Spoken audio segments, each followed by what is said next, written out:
Hello guys, it is Cleopatra from Egypt. HJK. It's Kelly from Kelly's Unexplained. How do you like my hair? I think it should go brown. Oh, it is Halloween, and for our Halloween special, I paired up again with my good buddy, my good pal, Parachills, in the UK, and we decided to do a little special Halloween video about Curse of the Pharaohs. Let's get started.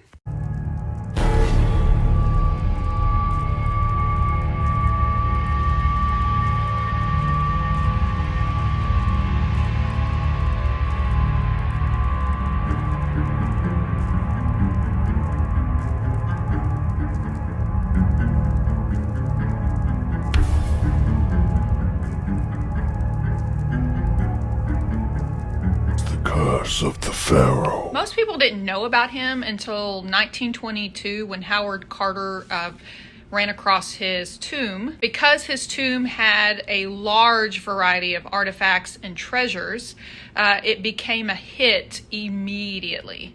And the whole story blew up pretty fast. King Tut die in the first place? Well, there's several theories. One, he wasn't a very healthy young man anyway, and they attribute that to inbreeding in the royal family in Egypt. There wasn't a lot to choose from, so there was a lot of inbreeding between brothers and sisters and cousins. He was actually born with a club foot, a left club foot, which I didn't know that until I started researching this, which is crazy because my son, my oldest son, who appears in some of my videos, was also born with a left club foot. When they did an autopsy of the mummified remains of King Tut, they noticed that he suffered several malaria infections, and they think that might have contributed to his sickness. He also had a hole in the back of his head, which at first they thought maybe he had been assassinated and shot in the back of the head. But then they realized that it was actually created during the mummification process, that hole. The time that King Tut's tomb had been discovered in 1922, Howard Carter, the one who discovered it, had been doing it for 3 decades, over 30 years. So he had a lot of experience. They found his tomb. They had thought there were no more, that they had discovered them all, that they had cleared everything. And then they found King Tut's, and it was a treasure trove full of goodies in their eyes. And so, as you know, it made worldwide news immediately. So now I'm going to give it over to Parachills as he talks about the curses, the people that died immediately after or soon after working with or being in contact with King Tut's body and tomb. Curse of the Pharaoh, also known as King Tut's Curse. Ever since King Tut's tomb was discovered in Egypt's Valley of the Kings, stories circulated that those who dared violate the boy king's final resting place feared a terrible curse. Though not as dramatic as a murderous mummy, it is widely claimed that many people associated with the opening of the tomb fell soon victim to the curse, dying under mysterious circumstances. The legend gained traction because of the few people who were involved in finding the tomb did, in fact, die not long after it was opened. So it begs the question, did the financier pay with his own life? The highest profile death associated with the curse is probably that of George Edward Stanhope Molyneux Herbert, the 5th Earl of Carnarvon, a British aristocrat and amateur Egyptologist who helped finance the search. His death on March 25th, 1923, a year after the tomb was opened, is widely regarded as mysterious.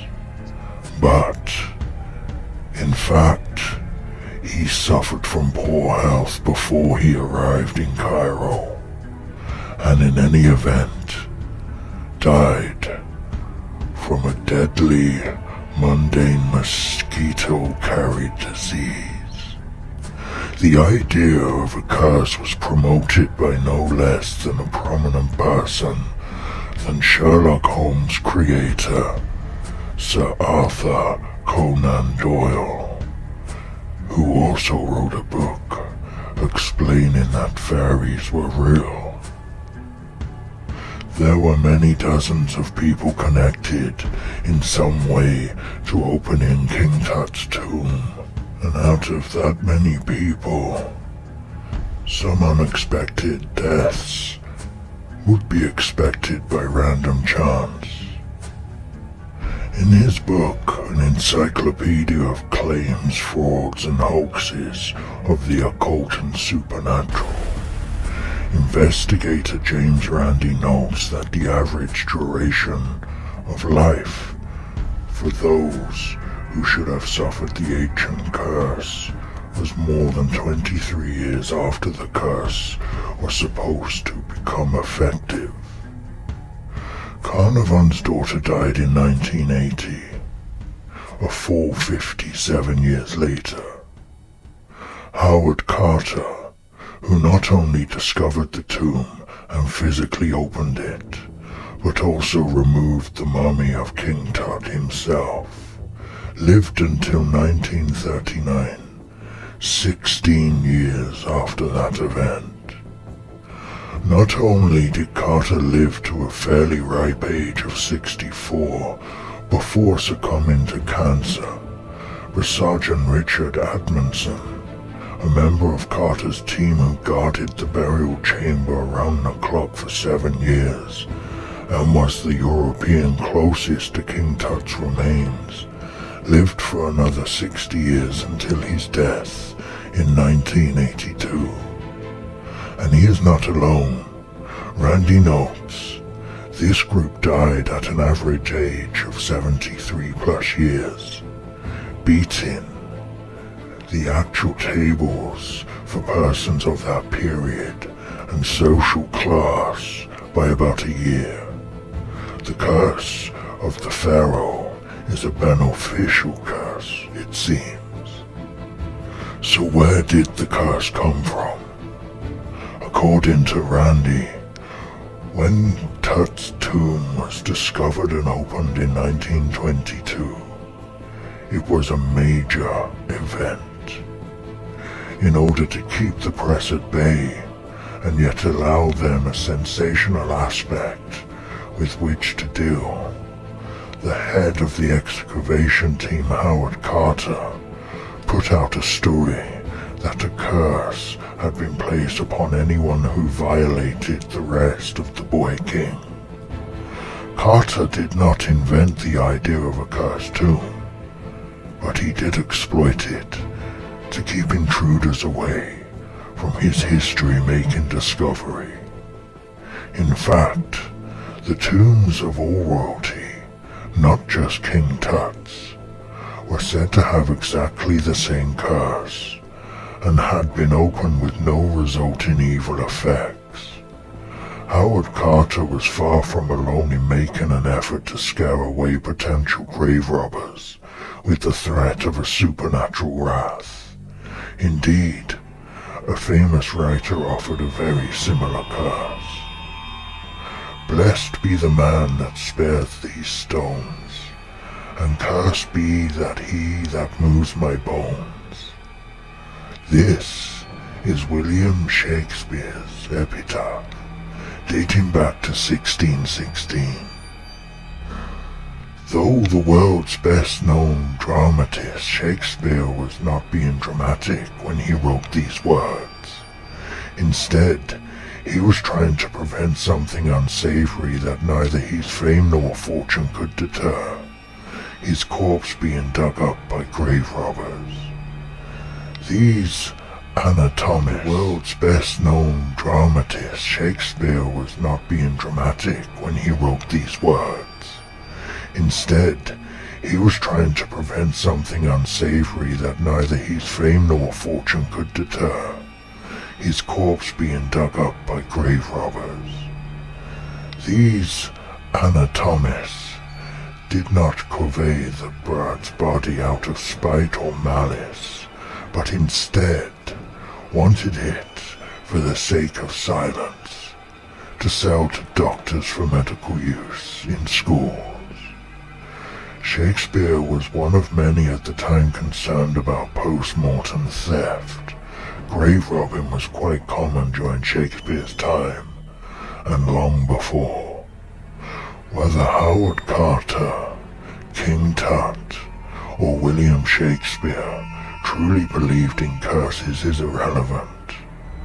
The important thing is that those who might disturb their graves believe in them. And it worked. Nearly a century after Tut's tomb was opened, many people still believe it. So the choice is yours. Was this just a fable story to keep grave robbers at bay? Or was this indeed the last will and testament of the boy king? The curse of a king.